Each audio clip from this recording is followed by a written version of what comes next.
Hey! Tambala na! At eto na sila, ang nag-iisang masugid na tagahanga ni Nicole Yala. Chris Chuper! Kasama ang nag-iisang diehard fan ni Chris Chuper, Nicole Yala! Mula sa Mahiwagang Burnay, ang kwento.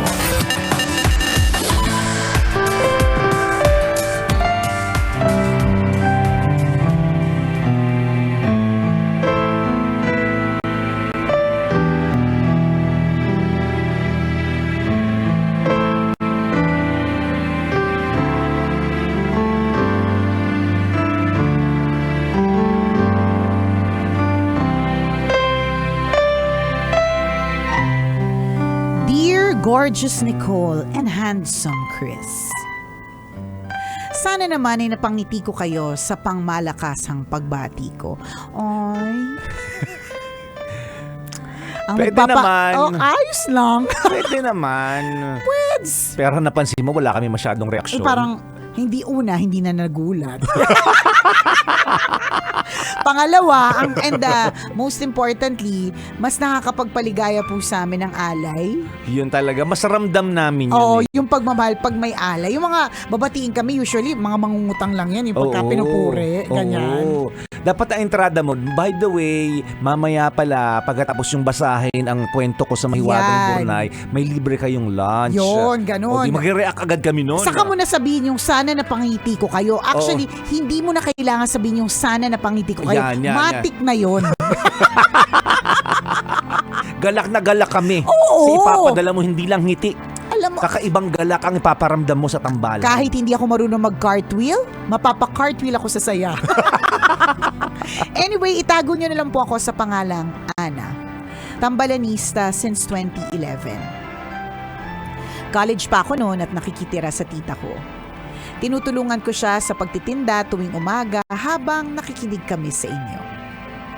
Sumulat ako to share my love story. I had a boyfriend once. In my early 20s, na di hamak na mas matanda sa akin. Despite the age gap, minahal ko siya ng todo.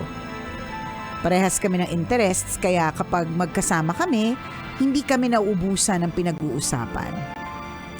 Handa akong i-give up lahat for him. I was ready, emotionally and mentally.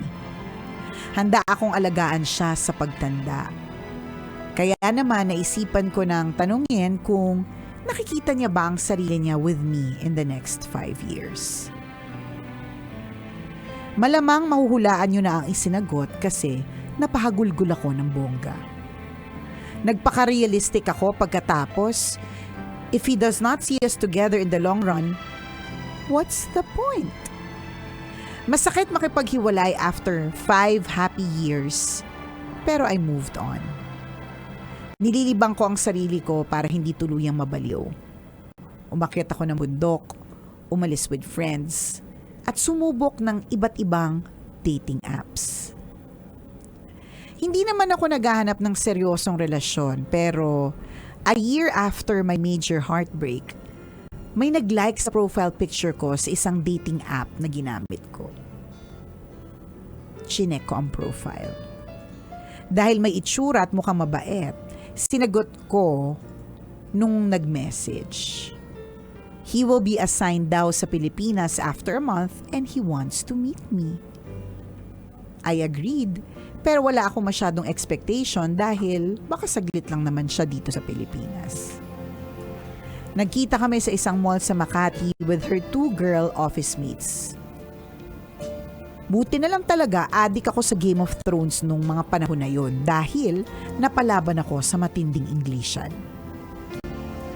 One weekend, niyaya nila akong mag-Boracay. Sumama ako kasi first time kong mag-Bora. There were 2 rooms at dahil magkasama yung 2 girl office mates niya sa isang room, we ended up together on the other one. Hindi ako nag-aksaya ng panahon. Ura-urada. Hindi ako nag-aksaya ng panahon. On the first night, I made the first move. Iba. Hinalikan ko lang naman. Pero dahil mahiyain at tahimik, mukhang tuod.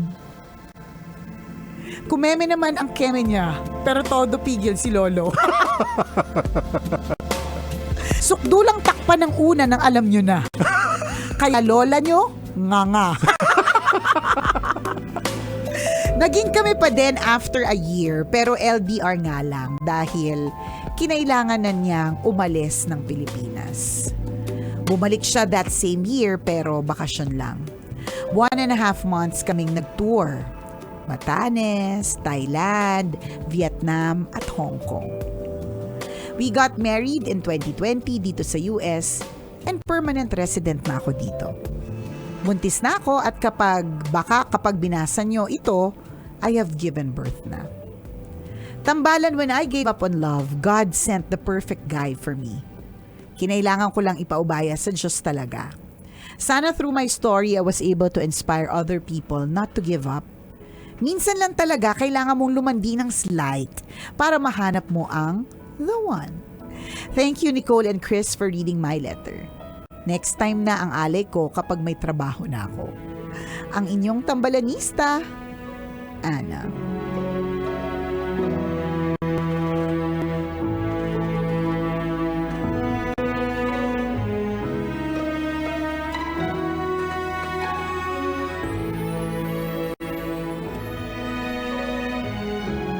Nagbalik alaala tuloy lahat ng mga nanggaling ng Bora. At hindi na nagaksaya ng panahon. Kalalapag lang ng bag. Kahit amoy biyahe pa. kahit amoy bangka ng katiklan yan. Hindi na nag-aksaya ng panahon. Sayang ang oras, susulitin mo talaga agad. Lalo na kung 3 days, 2 nights lang kayo, di ba?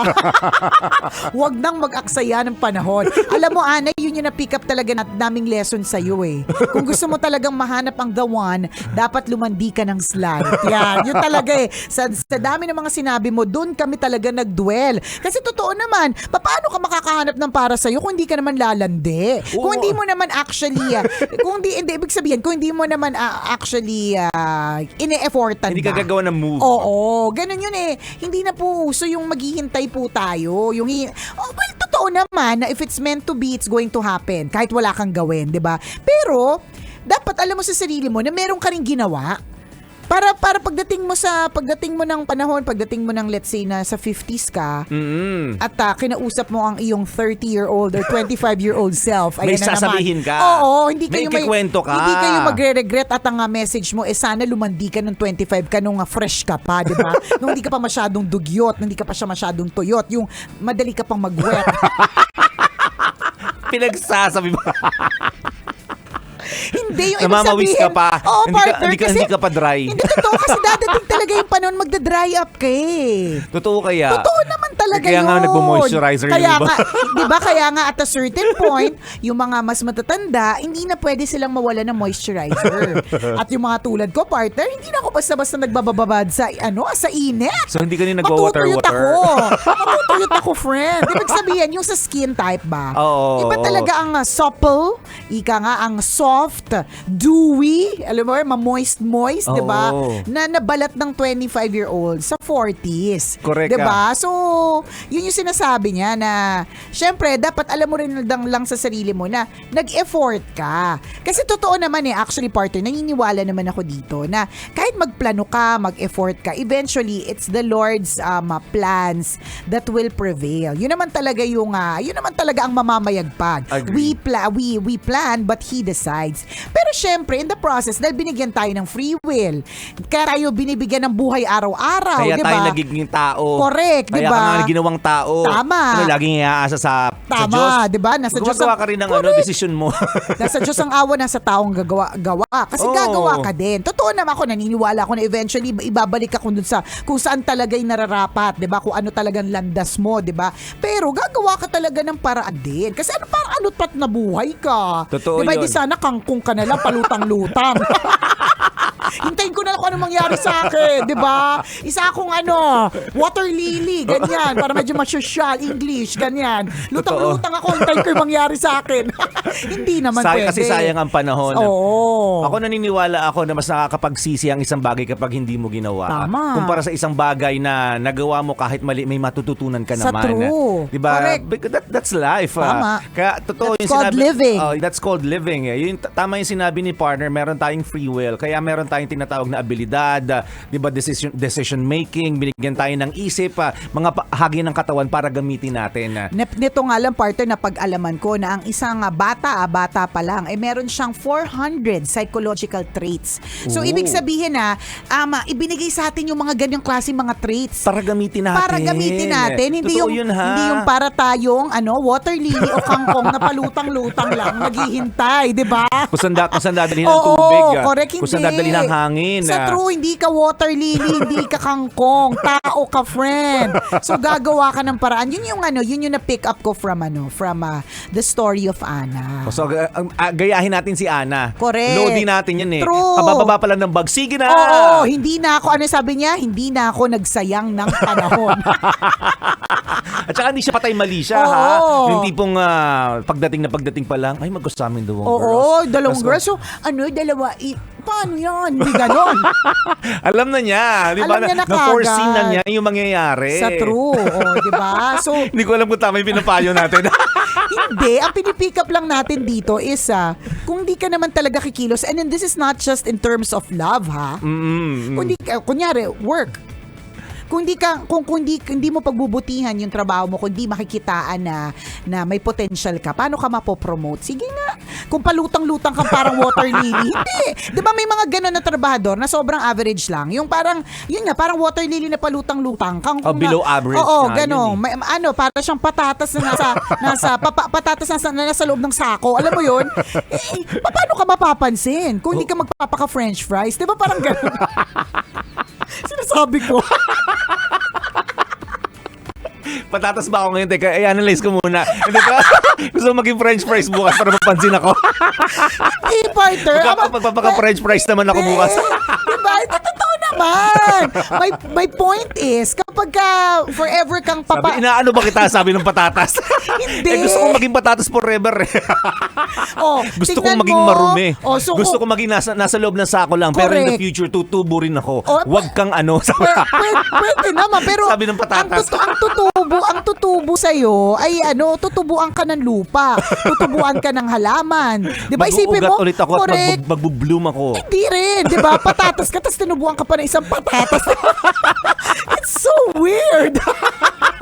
So dapat, ang point mo bilang isang patatas, maging french fries ka, maging mashed potato ka, Oo. steamed potato, baked potato with cheese, di ba? Hindi kayong patatas lang. So, gagawa ka na mag-effort ka na maging bongga kang patatas para mapili ka, para ikaw na yung next na i-offer sa drive-thru. Makasaysayan ng lahat na to, ha. Magagamit talaga natin. Sama mo ng ketchup pa. Para bonggang-bonggang french fries. O kaya Partner, cheese. sino ang mga patatas na pinipili ng mga fast food? Nakakita ka na ba ng fast food, partner, na ang mga patatas na pinili, yung mga maliliit? Gusto Di ba nila ang yun? lalaki? Kaya nga malalaki yung lagayan ng ng french fries. Sige, you Kasi decide now oo. to become a french Oh, fries. di ba? Hindi ka dapat yung para kang patatas na nasa loob lang ng sako. Oo. Para kang water lily na palutang-lutang. Hindi, mag-decide kang maging bag na water lily. Di ba? Di ba? Magkaroon ka ng function sa Magkaroon ka madaling ng salita. function. And then, agree You ako get doon. yung point. Mukha Oo lang naman. tanga, Tinatawanan lang namin ang mga Oo. kaibigan, pero alam naman namin na iintindihan nyo yung ibig sabihin. Kung ngayon ko di ko nyo gets, malamang di kayo tambalanista. Hindi kayo sa ibang stasyon. Ganun lang yun, kabisyo. Sige na. Basta- Mamaya tutuloy sa Facebook Live. Oo, decision ka ha. Patatas o french fries.